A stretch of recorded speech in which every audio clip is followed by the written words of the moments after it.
With the NHL draft just a few days away, the trade rumor mill is really starting to heat up. Elliotte Friedman came out and said that he thinks this could be one of the crazier drafts in recent memories. So before any of that craziness happens, or hopefully happens, I should say, I figured why not get in at least one more episode of NHL Deal or No Deal. As always, when it comes to these videos, huge shout out and thanks to everyone who sent in a mock trade. Even if your comment isn't featured in this video, just know I read them all and I appreciate all of you guys. And a quick heads up, just a few minutes ago, as of the time I'm recording this, Evander Kane was traded to the Canucks, so I will be giving you guys my thoughts on that trade at the end of this video. So with that all being said, let's go ahead and start off this episode with the first mock trade from AllHailKale, who says, with the Ducks possibly trading the 10th overall pick to Anaheim, Marco Rossi, Frederick Gaudreau, and a 3rd round pick, to Minnesota, 10th overall, and Frank Vatrano, Ducks get an important piece to their young core with a veteran, while the Wild get a top 10 pick and a win now piece. Just from a pure value standpoint, I don't think this is a bad mock trade, but I am going to have to say no deal because I just can't see Pat Verbeek making a move like this.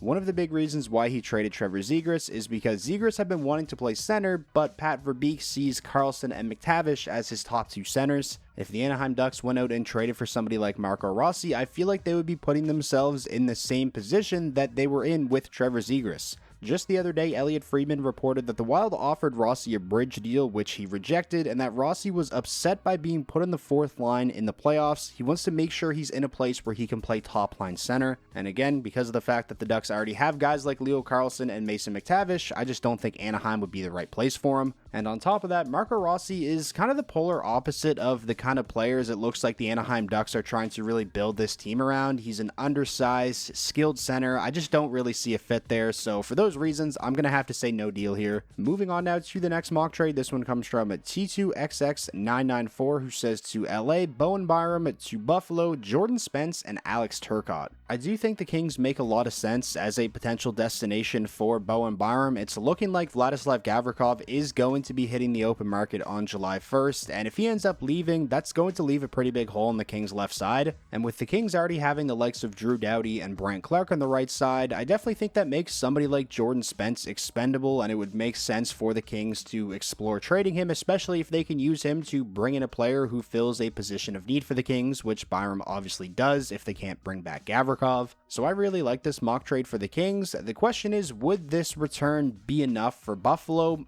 I actually think it would be. I'm a big believer in Jordan Spence. He put up a career high in points this past season with 28, despite the fact that he played pretty limited minutes. He averaged less than 17 minutes of ice time per game. His underlying numbers look very good. I think there's reason to believe that if he's given a bigger role, Jordan Spence could really break out. And similar to how I said Bowen Byram fills a position of need for the LA Kings, Jordan Spence definitely fills a position of need for the Buffalo Sabres, as they are a team that desperately needs a potential top 4 right shot defenseman, and based on what we've seen from him over the last few seasons, I think Jordan Spence could be that guy. On top of Jordan Spence, this mock trade also has the Sabres acquiring Alex Turcotte, who I don't think is ever going to become the player that everyone expected him to be when the Kings drafted him 5th overall back in 2019, but he's still only 24 years old, and he actually quietly had a pretty strong season. Similar to Spence, played pretty limited minutes, averaged less than 12 minutes of ice time per game, but in those minutes, he was relatively productive, 25 points in 68 games. All but one of those points came at even strength, and his defensive numbers looked very good as well, so it's looking like Turcotte could turn out to be a pretty solid 2-way bottom 6 forward. Overall, I think a really solid mock trade here, so I'm going to go ahead and say deal to this one. This next mock trade comes from Drew NYE, who says, to the Islanders, Boston's 7th overall pick and Boston's 3rd round pick, to the Bruins, Noah Dobson and Alexander Romanov. The Islanders are rumored to want a 2nd top 10 pick to select both Schaefer and Hagens, and the Bruins are open to dealing their 7th pick for an NHL-ready defenseman to help stay competitive. Both Dobson and Romanov have been floated as potential trade chips. The idea here definitely makes a lot of sense. Like you said, it has been heavily rumored that the Islanders want to go and get an additional top 10 pick to select both Schaefer and Hagens. With that being said though, I am going to have to say no deal to this mock trade because I think both Dobson and Romanov is way too much to give up for the 7th overall pick. especially because I think there's a pretty good chance James Hagens isn't even available still at 7th overall. If the Islanders are going to make a move like this and acquire another top 10 pick to try and land Hagens as well as Schaefer, I think the pick that it makes the most sense for them to target is Utah's 4th overall pick.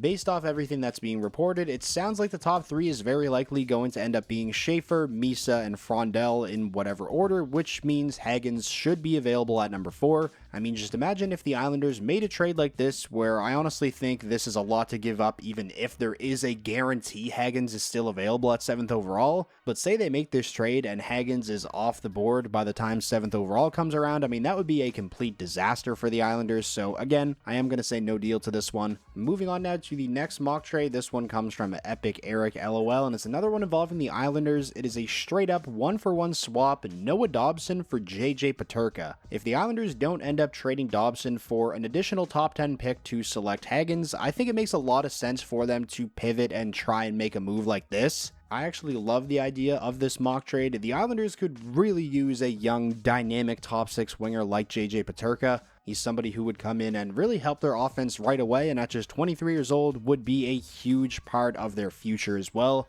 as he's somebody who I think has the potential to be a 30-goal point-per-game guy. And for the Buffalo Sabres, we already talked about it earlier in this video, but they have a need for a right-shot defenseman, and although Noah Dobson is coming off of a down year, he's only 1 year removed from a 70-point season where he looked like a future Norris Trophy winner. So again, I really like this mock trade. I'm going to go ahead and say deal here. I think if this actually happened, it would turn out to be a win-win trade. Moving on now to the next mock trade. This one comes from Red Wings, who says to Detroit, Thatcher Demco and a 2nd round pick, to Vancouver, Rasmussen, Talbot, and Berggren. The other day, Andy Strickland did report that Detroit, Philadelphia, and Edmonton are all among teams actively looking to significantly upgrade their goaltending, and if that actually is the case, then Demko is definitely somebody that I think the Red Wings could be interested in. With that being said though, I am going to have to say no deal to this mock trade because I don't think Talbot, Berggren, and Rasmussen would be near enough to get this trade done. I think Vancouver probably hangs up the phone here. Cam Talbot's 37 years old and a pending UFA. I can't imagine Berggren has very much trade value right now, if any at all. And Michael Rasmussen is a decent defensive bottom 6 forward, but really nothing more than that. Even though Demko is coming off of a rough season, he's only 1 year removed from being a runner-up for the Vezina. He's been very good for Vancouver for a very long time. He is set to be an unrestricted free agent next summer, and Vancouver did recently lock up Kevin Lankinen, so I think there's a chance Vancouver could look to move Demko at some point, but I think if they do, the asking price is going to be a lot higher than this. Moving on now, this next mock trade comes from AYXRZZ, who says, with the rumored trade of Hertl to Carolina, I thought this would be a good trade. To Carolina, Thomas Hertl, 10% retained. To Vegas, Carolina's 2026 first and Carolina's 2027 fourth. If Vegas is dead set on clearing up cap space to pursue Mitch Marner on July 1st, then this trade makes all the sense in the world, even with the 10% retained. If they move on from Hertl, that gives them more than enough cap space to throw a competitive offer at Marner.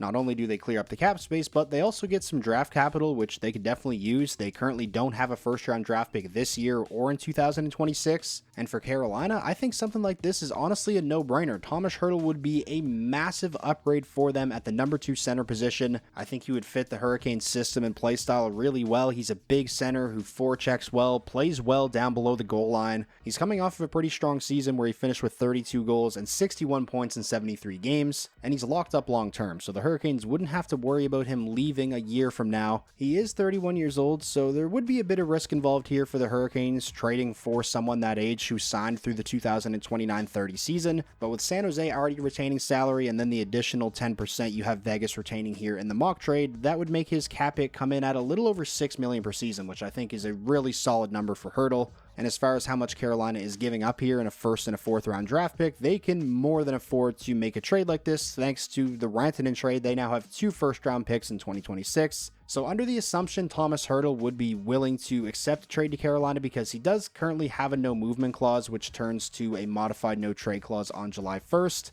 I'm going to go ahead and say deal to this mock trade. I think it makes a ton of sense for both teams. Moving on now to the next mock trade. This one comes from Nick, who says Oilers get John Gibson and the Ducks get Stuart Skinner, Arvidsson, assuming he waives his no movement clause, and a 2027 conditional second that turns into a first if the Oilers win the cup that year. Oilers get an upgrade in net, assuming Gibson plays like last year, and Skinner gets a change of scenery he seems to desperately need. Assuming Arvidsson would waive his no movement clause, I'm definitely going to say deal to this mock trade. I think it makes a lot of sense for both sides. It feels like we've been talking about a potential John Gibson trade to the Oilers for years now. and seeing as how they had to switch from goaltender to goaltender a few times throughout their playoff run and have lost in the Cup Finals now in back-to-back seasons, I think this is finally the offseason we see them go out and trade for a goaltender, and I do feel like it'll probably end up being Gibson. And for Anaheim, I think this is a pretty decent return, all things considered, a potential first-round draft pick if the Oilers win the Cup. Victor Arvidsson obviously struggled in his first season with the Oilers, but if he can find his game in Anaheim, maybe score at around a 20 to 25 goal pace, he's somebody that they could potentially flip closer to the deadline. And Stuart Skinner's still only 26 and has obviously had stretches throughout his career where he's been very good, so he could end up being a pretty solid 1B option to Lucas Dostal. And now finally, finishing up this episode of NHL Deal or No Deal with the last mock trade from Franny, who says William Carlson to Winnipeg for pick 28 and Brad Lambert. Vegas sheds a ton of cap in pursuit of Marner and still gets a first plus a nice center prospect, and Winnipeg finally gets their second line center. If the whole Thomas Hertl to Carolina thing falls through and he doesn't end up getting traded, then I think there's a pretty good chance William Carlson is the guy that gets moved to free up some cap space, and he would definitely be a solid option for Winnipeg at the number 2 center position. Having Scheifele, Carlson, Taves, and Nemesnikov down the middle sounds really good on paper, and then obviously Adam Lowry would come back eventually. With that being said though, I am going to say no deal to this mock trade because I honestly think that's a bit too much for Winnipeg to give up. If it was just the 28th overall pick and maybe a less prominent prospect, I would probably say deal, but I'm a big believer in Brad Lambert. If the Jets were ever going to look to move him, I feel like it should be for a younger player who can come in and help the Jets right away, but also be a long-term option for them. Carlson only has 2 more years left on his deal, and then he'll be a UFA. So that is going to wrap up this episode of NHL Deal or No Deal. Like I mentioned at the beginning of the video, we do have a trade to talk about, so I will quickly give you guys my thoughts on that deal now. The full details of the trade are the Vancouver Canucks have acquired Evander Kane from the Oilers. In exchange, the Oilers are receiving Ottawa's 2025 4th-round pick, and there is no salary retention as part of this deal, so Edmonton clears $5.125 million in cap space by making this move. Usually when I'm giving my thoughts on trades that happen, I like to be optimistic for both sides, and I never usually label one team as a loser of a trade right when the trade happens, because at the end of the day, we always have to wait and see how things play out. But this really feels like a stupid trade for the Canucks. Not only are they helping out a divisional rival here, but they actually were the team that gave up the pick in this trade. I figured in an Evander Kane trade, the Oilers would probably have to attach a pick to get a team to take on the remaining year of his contract. If this trade looked something like the Canucks acquire Evander Kane along with the Oilers' 2026 second-round pick in exchange for future considerations, I would probably feel differently. I get that the Canucks were going to have a pretty big hole to fill in the top 6 if Brock Besser leaves in free agency, but I'm not sure if trading for a 33-year-old who didn't play a single regular season game this past season is the answer here. Now, I'm not going to sit here and say Evander Kane is a terrible player because he's not. Does he take a lot of dumb penalties? Yes, but he's a big body who forechecks well, and he's got a good nose for the net, but he's certainly not somebody who's going to drive his own line. He's definitely more of a complementary piece. Now, if this deal does blow up in the Canucks' face and Evander Kane doesn't play well for them and they have another rough season and they're not in contention for a playoff spot, I'm sure they could probably get back a 3rd or a 4th round pick for Kane around the deadline if they retain some salary. But at the end of the day, I just feel like this was kind of a pointless trade for the Canucks to make. And again, they're helping out a divisional rival here. For the Oilers, obviously, I think this is a great trade for them. They needed to clear up some cap space in the worst way, and they do it here without having to give up any picks or prospects to entice a team to take on Evander Kane's contract. So solid bit of work here for the Oilers. As always though, I want to know your guys' thoughts, especially if you're a fan of either the Canucks or the Oilers. Sound off down below in the comments. Let me know how you're feeling about this trade. If you made it all this way to the end of the video and you ended up enjoying yourself, please remember to leave a like. It's the best way to let me know that you enjoyed, and it does help out the videos a ton. And most importantly, if this was your first time checking out the channel and you want more NHL content just like this all year round, be sure to hit that subscribe button, and I will talk to you all again soon.